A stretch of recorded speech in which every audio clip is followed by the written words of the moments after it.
Hello guys, कैसे हैं आप सब। आज बड़े दिन बाद यार इस चैनल पर वीडियो बनाया जा रहा है। चाइना से आने के बाद यार काफ़ी इधर उधर चीज़ों में बिजी था, इसलिए वीडियो बना नहीं पाया। खैर, आज से फिर से कोशिश करते हैं, स्टार्ट करते हैं। और जो हमारा पिछला चल रहा था मेन चैनल पर अपडेट देना, क्या हो रहा है मेन चैनल पर, या फिर जो हमारे पास केसेस आते हैं उनको आप तक पहुंचाना। तो सबसे पहले यार ये देखो, मैंने एक थार का एक्सीडेंट डाला था रिसेंटली। थार और वर्टुस थी शायद। ये कर्नाटका के किसी एरिया का एक्सीडेंट था। थार ड्राइवर थोड़ा सा रैश ड्राइविंग करते हुए हाई स्पीड में वर्टुस को पीछे से हिट करते हैं और वर्टुस डैमेज हो जाती है। वर्टुस खड़ी होती है, उनकी कोई गलती नहीं होती उनके ड्राइवर की, लेकिन थार के ड्राइवर चीज़ों पर कंट्रोल नहीं कर पाते। खैर, उस एक्सीडेंट के बाद थार के ड्राइवर के बीच में, वर्टुस के ड्राइवर के बीच में चीज़ें सॉर्ट आउट हो गई थी। उन्होंने कंपनसेशन दे दिया था और चले गए थे। लेकिन वर्टुस के ड्राइवर ने मुझे वीडियो शेयर किया और कहा कि अवेयरनेस के लिए इस वीडियो को आप शेयर करिए। मैंने शेयर किया वीडियो। अब यार वीडियो शेयर करने के बाद ऐसा होता है ना कि काफ़ी सारे लोग वीडियो देखते रहते हैं, हर एरिया से देखते रहते हैं। अब ये कर्नाटका का इंसिडेंट था तो वहाँ के लोगों ने देखा हुआ, इनफैक्ट पुलिस वालों ने भी देखा, जिसके बाद वो वर्टुस के ड्राइवर के ऊपर एक्शन लेने लगे। और इनफैक्ट चीज़ें क्राइम ब्रांच तक भी पहुँच गई थी। उन्होंने बताया कि हमारे पास क्राइम ब्रांच का कॉल या मैसेज बार बार आ रहा है और वो मुझे बुला रहे हैं। तो भाई ने काफ़ी ज़्यादा रिक्वेस्ट किया कि आप किसी तरह से वीडियो डिलीट कर दीजिए, आगे से कभी ऐसा नहीं होगा, और आप जो बताइए हम आपके लिए वो करने को तैयार हैं। लेकिन भाई मैंने शायद कई बार ये बोल रखा है, मेरी पर्सनल किसी पर्सन से कोई दुश्मनी नहीं होती है।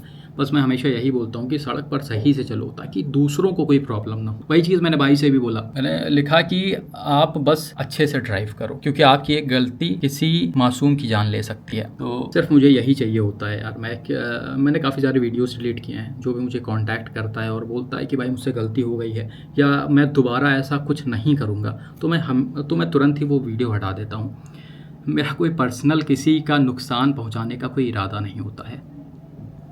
और भाई जितेंद्र, ये है भाई जितेंद्र हमारे। मुड़ ही नहीं रहा है भाई, इधर आ जाओ।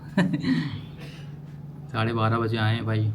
इनका टाइम यही होता है। इसके अलावा मैंने अभी इंस्टाग्राम पर एक रील डाला था, आप में से कुछ लोगों ने शायद देखा भी होगा। वो भी बेसिकली अवेयरनेस पर ही था कि आप अगर अपने छोटे बच्चे को आगे बैठाते हो और बाई चांस कोई एक्सीडेंट होता है या आप सडन ब्रेकिंग करते हो, तो किस तरह से आपके बच्चे को चोट आ सकती है। मैंने प्रॉपर उसका 3D भी बनवा रखा था। इनफैक्ट पूरा वीडियो डेडिकेटेड मैंने जनवरी के आसपास बनवाया था और उसी का कुछ पार्ट मैंने इस रील में भी ऐड किया था। हालांकि इस रील को देखने के बाद ज़्यादातर लोग जो थे वो समझने की कोशिश कर रहे थे, क्योंकि सारी चीज़ें लाइव दिख रही थी और उनको पता चल रहा था कि ऐसा सिचुएशन कभी भी क्रिएट हो सकता है। तो वो समझ रहे थे कि चाइल्ड सीट्स कितना ज़रूरी होता है और बच्चे को आगे क्यों नहीं बैठाना चाहिए। लेकिन कुछ भाई लोग ये भी थे जो ये मानने को तैयार नहीं थे और कह रहे थे कि बच्चे बहुत ही ज़्यादा ज़िद्दी होते हैं, आपके बच्चे होंगे तो आपको पता लगेगा, वो आगे ही बैठते हैं, पीछे बैठना नहीं चाहते हैं, सीट बेल्ट नहीं लगाते हैं। तो भाई उन सभी को बस मैं यही कहना चाहता हूँ कि यार कि बच्चे जिस तरह से भी होते हैं उनको उनके पेरेंट्स ही बनाते हैं। अगर बच्चे ज़िद्दी हैं तो पेरेंट्स ने ही उनको ज़िद्दी बनाया है। आप सीधा सीधा ये समझो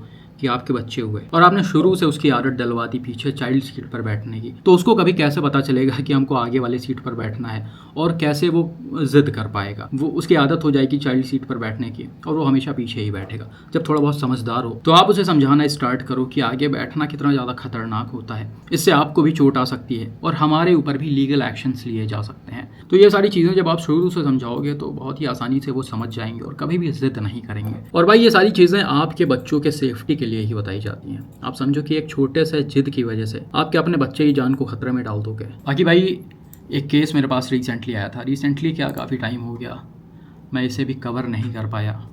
25 अगस्त को ही भाई ने शेयर किया था। यहाँ पर हुआ क्या कि भाई के घर में एक top model Mahindra Scorpio N में अचानक से आग लग जाती है और ये देखते ही देखते काफ़ी हद तक जल जाती है। भाई ने बताया कि लगभग 1-1.5 साल हो गए इस गाड़ी को लिए हुए। जब इन्होंने लिया था तो उस समय ये 26 लाख रुपए की थी और अभी गाड़ी जलने के बाद ये टोटल लॉस में चली गई है, जिसके बाद इनको जो रिटर्न मिल रहा है इंश्योरेंस की तरफ से वो है 17.5 लाख रुपए। तो आप समझ सकते हो कि 1-1.5 साल में भाई को 8.5 लाख रुपए का नुकसान हुआ है, वो भी बिना किसी गलती के। कुछ वीडियो में आपको दिखाता हूँ और आपको भी काफ़ी हद तक चीज़ें समझ में आ जाएगी। यहाँ पर भाई आते हैं, अपनी स्कॉर्पियो को पार्क करते हैं और घर के अंदर चले जाते हैं। थोड़ी ही देर बाद आप देख सकते हो इसमें धुआं उठना स्टार्ट हो जाता है और अपने आप ही इसके फ्रंट में आग लगना स्टार्ट हो जाता है। बिल्कुल ऐसा ही सिमिलर केस, सेम केस मैंने लगभग 1-1.5 साल पहले मेन चैनल पर और इंस्टाग्राम वगैरह पर शेयर किया था, जो शायद असम से एक भाई ने शेयर किया था। वो तो स्कॉर्पियो के ही ओनर थे, वहाँ पे भी स्कॉर्पियो टॉप मॉडल थी, इनफैक्ट वो 4x4। सेम सिचुएशन होता है, भाई आते हैं लंच के लिए अपने घर पे, गाड़ी को खड़ा करते हैं और थोड़ी ही देर बाद में उसमें आग लग जाता है। अब इसके बाद जो वहाँ पे सीन हुआ था वही सीन भाई के साथ भी हुआ। महिंद्रा की तरफ से लोग आए, चीज़ों को इंस्पेक्ट किया और बताया कि इसमें कोई मैन्युफैक्चरिंग डिफेक्ट नहीं था जिस वजह से आग लगा है, इसलिए इसका जो भी वैल्यू है वो इंश्योरेंस कंपनी देगा। हालांकि भाई इस गाड़ी में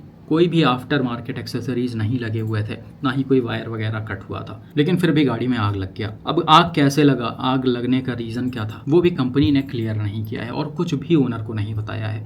बस बताया गाड़ी जलकर राख हो गई, इसमें कोई मैन्युफैक्चरिंग डिफेक्ट नहीं था और आप आइए 17.5 लाख रुपए लेकर जाइए। तो ये चीज़ें भाई कहीं ना कहीं बहुत ही ज़्यादा दुखद हैं। आप समझो कि कोई आदमी इतना पैसा खर्च करके 26-27 लाख रुपए खर्च करके आपके कंपनी के ऊपर भरोसा करके आपकी गाड़ियां खरीद रहा है और वो 1-1.5 साल में ऐसे जल जा रही है और आप उसका रीज़न भी नहीं बता पा रहे हो कि ऐसा हुआ क्यों। भाई कस्टमर के तरफ से कोई गलती हुई हो तो आप वो बताओ कि इसमें कोई ऑल्ट्रेशन हुआ है, कोई आफ्टर मार्केट एक्सेसरीज लगाए गए हैं, लेकिन कुछ नहीं था यहाँ पे। तो जाहिर सी बात है कहीं ना कहीं ये मैन्युफैक्चरिंग डिफेक्ट का ही पार्ट है, क्योंकि हमने पहले भी देख रखा है कई सारी गाड़ियाँ साल भर 6-6 महीने चलकर ऐसे जल गई हैं, लेकिन कंपनी ने कस्टमर की किसी भी तरह से कोई हेल्प नहीं की है। जब चीज़ें बाहर आती हैं और उनका नुकसान होता है तब उनको सब कुछ समझ में आता है। अब यहीं पर आप देख सकते हो भाई ने लिखा है कि हम लोगों ने रिटर्न में रिपोर्ट मांगी महिंद्रा से, इंश्योरेंस कंपनी से, कि भाई आग लगने का रीज़न क्या था, हमें पता तो चलना चाहिए, हमारी गाड़ी जलकर राख हो गई है, टोटल लॉस में जा चुकी है, लेकिन किसी ने कोई रिपोर्ट नहीं दिया है। ये भाई साफ साफ मनमानी करना हुआ और ये चीज़ें ज़्यादातर इंडियन ब्रांड्स में ही देखने को मिलती हैं। मुझे पता है आप लोगों को शायद अच्छा ना लगे ये चीज़, लेकिन जितना ज़्यादा मैंने ऑब्जर्व किया है भाई, मैं हमेशा से ही इंडियन ब्रांड के सपोर्ट में रहा हूँ। जो भी मेरे शुरू से फॉलोअर थे, जो भी मेरे शुरू से सब्सक्राइबर थे, उन लोगों को काफ़ी अच्छे से पता होगा किस तरह से मैंने इंडियन ब्रांड को प्रमोट किया है, किस तरह से इनके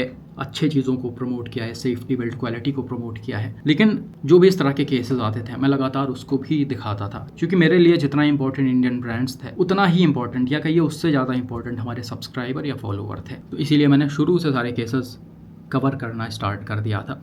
और जहाँ तक मैंने ऑब्जर्व किया है इंडियन ब्रांड में सबसे बड़ी प्रॉब्लम ये है कि वो किसी की बात सुनते नहीं हैं। चाहे आप टाटा मोटर्स की बात कर लो, चाहे आप महिंद्रा की बात कर लो, आप एक आम आदमी हो, आपकी बात नहीं सुनी जाएगी। आप कितना भी बोल लो, कितना भी आपका लॉस हो जाए। ऐसे बहुत सारे केसेस आ चुके हैं। एक थार चलकर राख हो गई थी, उसमें भी सेम सिचुएशन क्रिएट हुआ। इनफैक्ट वहाँ पर इंश्योरेंस कंपनी ने तो लिख कर दे दिया था कि इसमें मैन्युफैक्चरिंग डिफेक्ट। अब महिंद्रा का उस पर कोई भी रिप्लाई नहीं आया, ना ही उन्होंने कुछ बोला। बाद में कोर्ट केस किया ओनर ने और उनके सारे पैसे वापस हो गए। वही चीज़ यहाँ पर भी ओनर को करना चाहिए। इसे मैं अभी यूट्यूब पर शेयर कर रहा हूँ और भी जगह शेयर करूँगा और ओनर को सजेशन भी दूंगा कि आप जाकर कोर्ट केस करो। तो ये सारी चीज़ें भाई वाकई में बहुत ही ज़्यादा परेशान करने वाली हैं, खासकर आप जिस ब्रांड को सबसे ज़्यादा प्यार करते हो और सबसे ज़्यादा आंख बंद कर कर भरोसा करते हो। ऐसा नहीं है कि ये चीज़ें बाहर की कंपनियों की गाड़ियों में नहीं आती, लेकिन अगर इंडियन ब्रांड की गाड़ियों में ये 100% हैं तो उनमें 5% से 10% ही आपको मिलेंगे। ये सारी चीज़ें समझने वाली हैं। अगर ये brands vocal for local, make in India करके अपने गाड़ियों को, अपने प्रोडक्ट्स को हमको बेच रहे हैं, तो इन्हें इंडियंस के बारे में भी सोचना चाहिए। बाकी भाई आपका इस केस पर क्या मानना है, कमेंट करके ज़रूर बताएं।